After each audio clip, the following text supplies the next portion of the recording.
दोस्तों, आज फिर से मौत का तांडव। ये कवर चित्र है दोस्तों।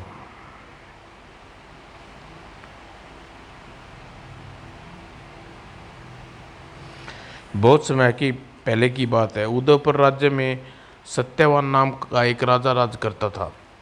राजा अपने रा, राजा अपने राजा प्रजा अपने राजा से प्रसन्न थी, किंतु राजा बहुत ही दुखी था क्योंकि उसे कोई संतान नहीं थी। राजा को ने आखेट खेलने का बहुत शौक था, अतः वह अपने दुख मन को बहलाने के लिए राज्य से दूर घने वनों में, जंगलों में निकल जाता। एक दिन राजा आखेट खेलता हुआ राज्य से दूर निकल गया। राजा के सैनिक पीछे रह गए। उस तरफ कोई कुटिया है, घोड़ा उसी तरफ ले चलूं। अरे, यह तो योगीराज बाबा धन धनन की कुटिया है। कितने ही दिनों बाद हम बाबा धनन से मिलना चाहते थे। प्रणाम बाबा, कौन हो? बाबा, मैं उदयपुर का राजा सत्यवान। बाबा अपनी तपस्या भंग कर आंखें खोल कर बोले, ओह राजन, आओ। धनंत की कुटिया में तुम्हारा स्वागत है। बाबा, आप मेरी योग विद्या शक्ति से सब कुछ दे सकते हैं। मेरी विपदा दूर कीजिए कि मैं आज तक निसंतान क्यों हूँ। बाबा योगीराज राज धनन थोड़ी देर आंखें बंद की और फिर आंखें खोल दी। राजा, तुम्हारे भाग्य में संतान का सुख नहीं है। बाबा, कोई उपाय बताइए। उपाय है, लेकिन फिर भी तुम संतान का सुख प्राप्त न कर सकोगे। बाबा, कुछ भी कीजिए, लेकिन एक बार अपनी संतान का सुख देखना चाहता हूँ। राजन, एक बार फिर सोच लो, तुम्हें बहुत से कष्टों से गुजरना पड़ेगा। बाबा, मैं कोई भी कष्ट सहने को तैयार हूँ। बाबा अपनी कुटिया के अंदर गए और फिर एक लाल कपड़े में बांध कर कुछ लाए। यह लो राजन, इसे अपनी पत्नी के बाएं बाजू पर बांध देना। कुछ समय पश्चात तुम्हें एक पुत्र को जन्म दोगे जो अति बलवान होगा। राजा सत, राजा सत्यवान बाबा के द्वारा दी गई वह लाल कपड़ा और पुड़िया लेकर खुशी खुशी महल की ओर लौट चल गया। सत्यवान अपने महल में पहुंचकर सीधा रानी चित्रा विचित्रा के पास कमरे में पहुंचा। देखो प्रिय, तुम्हारे लिए क्या लाए हैं। क्या है स्वामी? हमें जंगल में योगीराज धनन मिले। उन्होंने हमें यह लाल कपड़ा में कुछ बांध कर दिया है। तुम्हारे बाएं हाथ पर बांधने से जहाँ जिसमें तुम कुछ ही समय बाद एक पश्चात एक पुत्र को जन्म दोगी। लाओ प्रिय, तुम्हारे हाथ पर बांध दे। कुछ समय बीता, रानी गर्भवती हुई। स्वामी, अब तुम्हें अपने राज्य में उत्तराधिकारी मिल गया है। अब राज्य में कोई कमी न रहेगी। प्रिय, यह सब बाबा धनंद की कृपा है कि उन्होंने हमें वरदान से संतान सुख मिला है। लेकिन यह कोई नहीं जानता हम कितने कष्ट गुजरने वाले हैं। फिर एक दिन रानी चित्रा ने एक पुत्र को जन्म दिया। बालक का नामकरण संस्कार किया गया। बालक का नाम तेजस्वी रखा गया। राज्य भर में खुशियां मनाई गई। गरीबों में भोजन कराया गया, वस्त्र बांटे गए। समय बीता, सत्यवान के राज्य की सारी प्रजा प्रसन्न थी। सत्यवान योगी राज बाबा धनंत की बातें कभी न भूला था और सभी कुछ ठीक ठाक चल रहा था। परंतु एक दिन राजा सत्यवान और रानी विचित्रा अपने नन्हे बालक तेजस्वी के साथ महल के गुप्त द्वार से बाहर निकले। सत्यवान और विचित्रा महल से निकलते ही महल झटके के साथ महल तहस नहस हो गया। प्रिय, अब हम कहाँ जाएंगे? भगवान ने हमारी सारी खुशियाँ एक पल में छीन ली। स्वामी, यहाँ से दूर किसी जंगल में जाकर मेहनत मजदूरी करेंगे, लेकिन हमें यह शाही आभूषण उतार देने चाहिए। ओह, सत्यवान और विचित्रा एक अजनबी मंजिल की ओर चल दिए। स्वामी 5-6 दिन हो गए हैं चलते हुए, थक गए हैं, कहीं बैठ कर आराम करते हैं। तुम यहीं बैठो, मैं तुम्हारे लिए पानी लेकर आता हूँ। तभी एक लहराई सत्यवान पानी के खींच ले गई। आ बचाओ। और अरे, यह तो स्वामी की आवाज़ है। विचित्रा दौड़कर नदी में गई। स्वामी स्वामी, हे भगवान, अब क्या करूं? मेरे स्वामी तो मुझसे छीन लिए। रानी विचित्रा ने हिम्मत नहीं हारी और वह बालक तेजस्वी के साथ जंगल की तरफ चल पड़ी। थोड़ी दूर जाने पर विचित्रा ने एक कुटिया नजर आई। कुटिया के पास चलकर देखती हूँ, शायद कोई माँ नजर आ जाए। विचित्रा कुटिया के पास गई। उसे एक बूढ़ा व्यक्ति आता दिखाई दिया। तुम कौन हो बेटी और कहाँ से आई हो? विचित्रा ने रोते हुए सारा किस्सा सुनाया। तुम चिंता न करो बेटी, आज से तुम यहीं रहो। ठीक है बाबा, कुछ दिन यहीं रहूंगी। उधर मैं कहाँ आ गया? हे प्रभु, मैं कहाँ आ गया? मेरी पत्नी, मेरा पुत्र मुझसे बिछड़ गए। लगता है युवराज धनश्री की विविधवाणी सत्य हो गई। अब मुझे भगवान की साधना करनी चाहिए, प्रायश्चित करना चाहिए। और सत्यवान जंगल की में बनी कुटिया बनाई और तपस्या में लीन हो गया। वक्त गुजरता रहा। तेजस्वी 20 वर्ष का हो गया। बूढ़े के साथ वह शस्त्र चलाना में प्रांगत कर दिया। तेजस्वी ने एक निडर और साहसी युवक बन गया तथा शिकार खेलने दूर दूर तक जाता। मैं शिकार खेलने जा रहा हूँ। इसे अपने पिता की तरह ही शिकार खेलने का बहुत शौक है। काश आज उन्हें पिता जिंदा होते। और एक दिन, बेटा, अब मैं बहुत बूढ़ा हो चुका हूँ। अपनी तपस्या की सिद्धि तथा तुझे अस्त्र तुम्हें सौंपना चाहता हूँ। मेरा क्या पता मैं कितने दिन जीऊँ। ऐसा ना कहो बाबा। फिर बूढ़े ने एक बड़ा यज्ञ किया जिसमें बड़े बड़े महात्माओं को जंगल के आमंत्रित किया और तेजस्वी को अस्त्रों में एक विचित्र शक्ति अपने अंदर आत्मा में बूढ़े ने तेजस्वी को प्रदान की। ओम नमः शिवाय, ओम विष्णु देवा, ओम नमो सूर्यदेव, ओम ब्रह्मम। और 3 दिनों तक यज्ञ करते रहे। पश्चात बूढ़े ने तेजस्वी को एक विचित्र शक्ति प्रदान की। यह लो पुत्र, मेरी जवानी का निशानी, ये सदा तुम्हारी रक्षा करेगी। लेकिन कभी मेरे शस्त्रों का उपयोग किसी सताने मत करना। मेरे द्वारा दी गई शक्ति क्षीण हो जाएगी। बाबा, मैं आपकी शक्ति का कभी उपयोग नहीं करूँगा, दुरुपयोग नहीं करूँगा।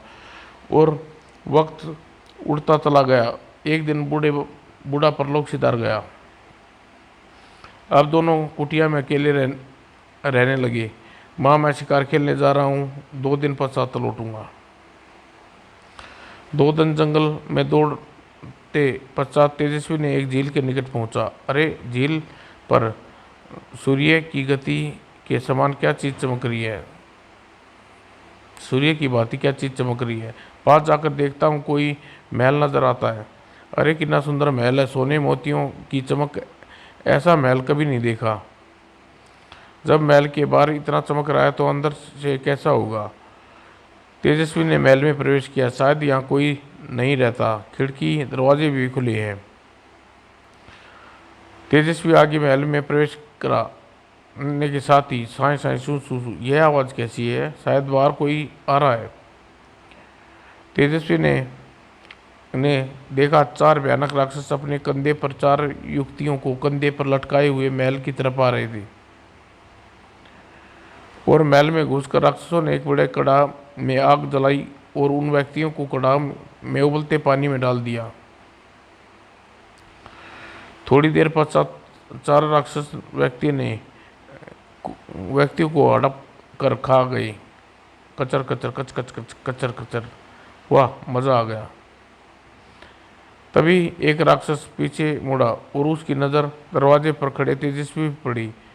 हा, ये अभी एक सभी एक कमरे की ओर चलो, वहाँ एक और भी है, कढ़ाई में जान जाने की जगह जाने का इंतजार कर रहा है। अरे, इस राक्षस ने तो मुझे देख लिया, सभी को इधर आ रहे हैं। तेजस्वी ने पल भर देरी किए बिना अपनी तलवार संभाली और तभी राक्षस दरवाजे में घुसा। तेजस्वी ने उसका वार किया, सिर धड़क से अलग कर दिया। आह! इस तरह तेजस्वी ने तीनों राक्षस को मार गिराया। लेकिन चौथा राक्षस, तुमने मेरे साथियों को मारा, अब मैं तुझे नहीं छोड़ूंगा। तेजस्वी ने तलवार खींच ली। आह! तेजस्वी ने दूसरा वार राक्षस के सीने के आर पार करना चाहा, मगर तेजस्वी की आंख दहती आग देखकर राक्षस डर गया, वह भागा और राक्षस महल के आखिरी कमरे में घुस गया। तेजस्वी ने पीछे जाकर कमरे का दरवाजा बंद किया और राक्षस खुश होता हुआ उधर घर पहुंचा। कमरे का दरवाजा बंद कर दिया। तेजस्वी होता हुआ घर पहुंचा। माँ, मैंने एक खूबसूरत महल ढूंढ लिया है, अब उसी महल में रहेंगे। बेटा कुटिया से निकलकर महल में पहुंच गए। यह सारा महल हमारा है और यह भूल कर भी आखिरी कमरा मत खोलना। और तेजस्वी ने सारा किस्सा सुनाया और आखिरी राक्षस के आखिरी कमरे में बंद है। एक दिन, माँ, मैं शिकार के लिए जा रहा हूँ, बेटा जल्दी लौटना, तुझे ना देखकर मैं घबरा जाती हूँ। उधर राक्षसों के आका जादूगर जिन्ना, जिसने राक्षस समय समय पर मिलने आया करते थे, बहुत ही दिनों बाद अपने शिष्य को नया मिलने आए तो काफ़ी चिंतित हुआ। मेरे प्रिय शिष्य अभी काफ़ी दिन से मिलने नहीं आए, आईने बताओ मेरे शिष्य क्या कर रहे हैं। अरे आका, तुम्हारे तीनों शिष्य की मौत की घाट उतार दिया गया है, अभी एक कैद में बंद है। और जिन्ना गुस्से में पागल हो गया और तुरंत ही महल की ओर भागा। महल में प्रवेश कर कौन है, मेरे शिष्य कहाँ हैं?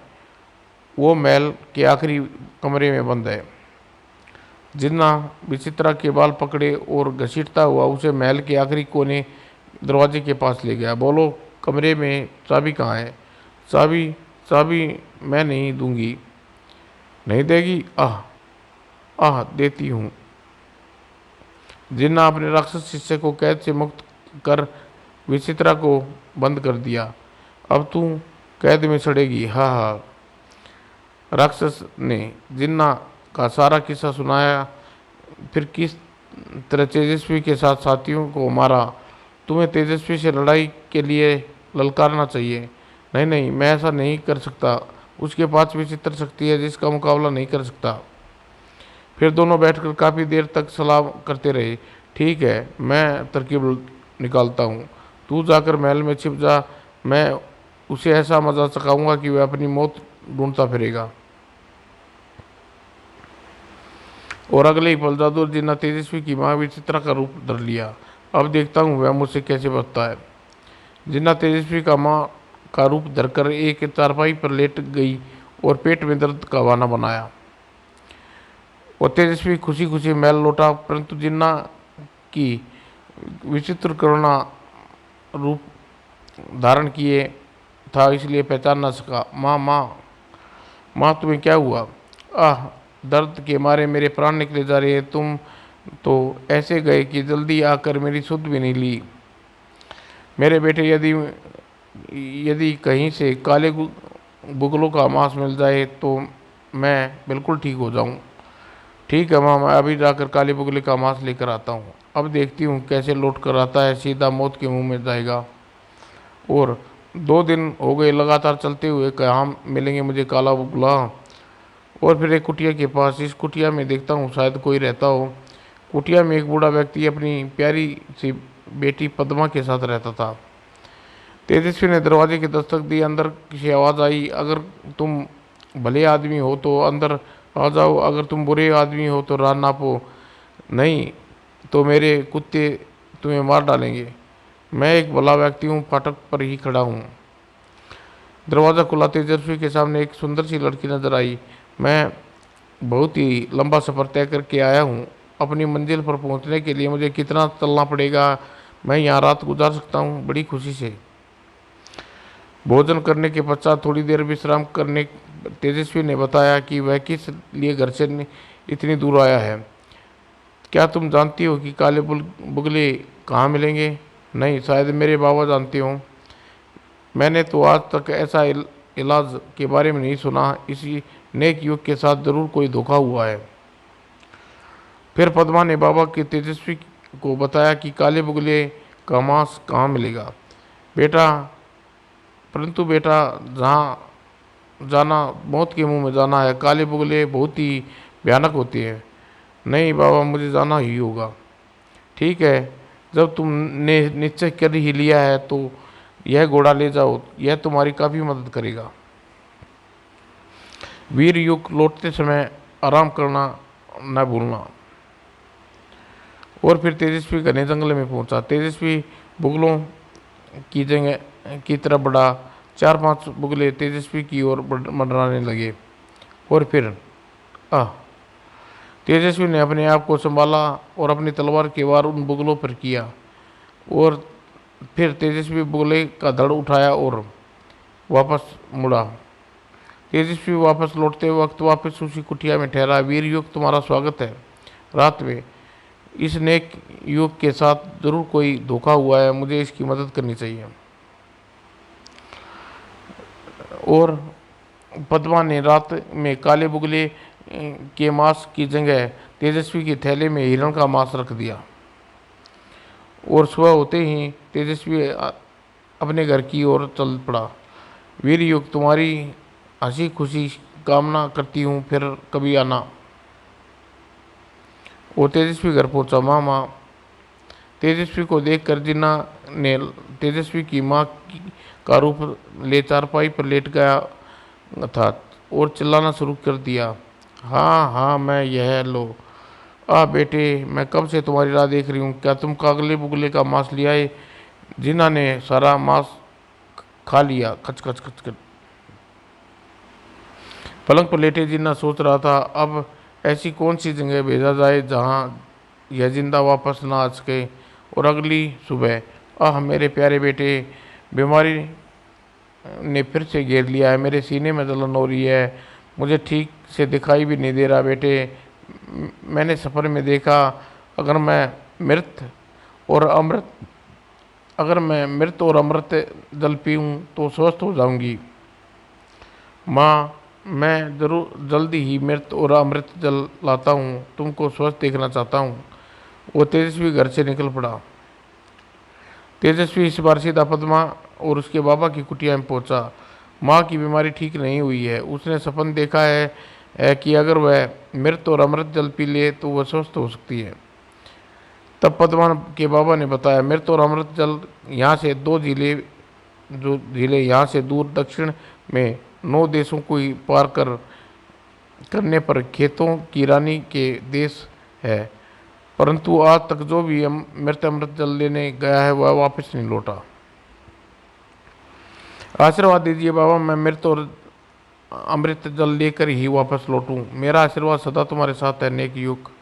तेजस्वी बाबा के घोड़े पर सवार होकर अपनी मंजिल के लिए कूच किया। और 9 दिन पश्चात वह 9 देशों को पार करके तेजस्वी खेतों की रानी के पास पहुंचा। शायद यही खेतों की रानी का देश है। तेजस्वी ने अंदर घुसा। ऐसा दृश्य कभी नहीं देखा। लगता है मानो स्वर्ग पृथ्वी पर उतर आया हो। तेजस्वी झील के किनारे पहुंचा। अरे, यह झील शायद इसमें एक में मृत है, एक में अमृत जल है। तेजस्वी ने अपना वर्तमान भरने के लिए झुका ही था कि अपना जीवन चाहते हो तो रुक जाओ। कौन हो, सामने आओ। तभी एक यक्ष तेजस्वी के सामने प्रकट हुआ। युग, तुम्हें पहले मेरे प्रश्नों का उत्तर देना होगा, तभी तुम मृत जल और अमृत जल भर सकते हो, नहीं तो तुम भस्म कर दूंगा।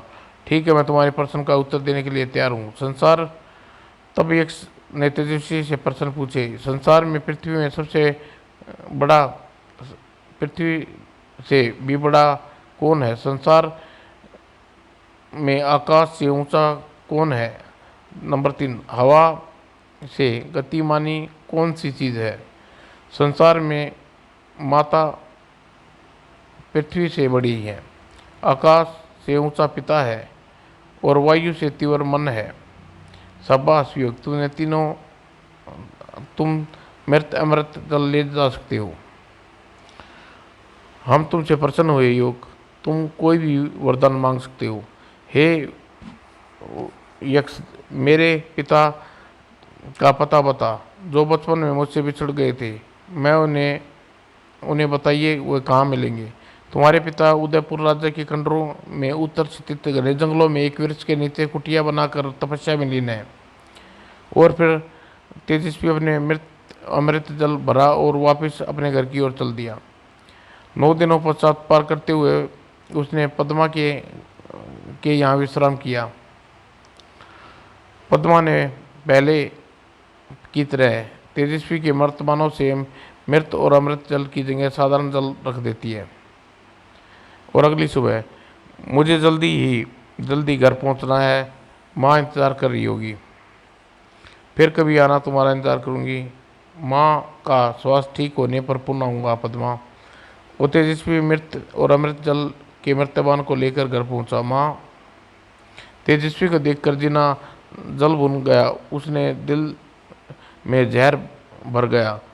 यह तो मृत अमृत जल भी ले आया, जहाँ आज तक कोई वापस नहीं आया। मृत और अमृत जल लेकर वास्तव में सीधा साधारण जल था जो पीकर मेरे मन को शांति पहुंची बेटा। जीना के दिल में आग जल रही थी कि वह बुझी नहीं थी। वह किसी तरह तेजस्वी को मारना चाहता था। 2 दिन बाद तेजस्वी से बोला, मेरे प्यारे बेटे, मेरे दिल के टुकड़े, तेजस्वी, तुम्हें बहुत लंबा सफ़र तय किया है, शायद तुम अपनी ताकत खो बैठे हो। नहीं माँ, अब मैं वैसा हूँ जैसे पहले था।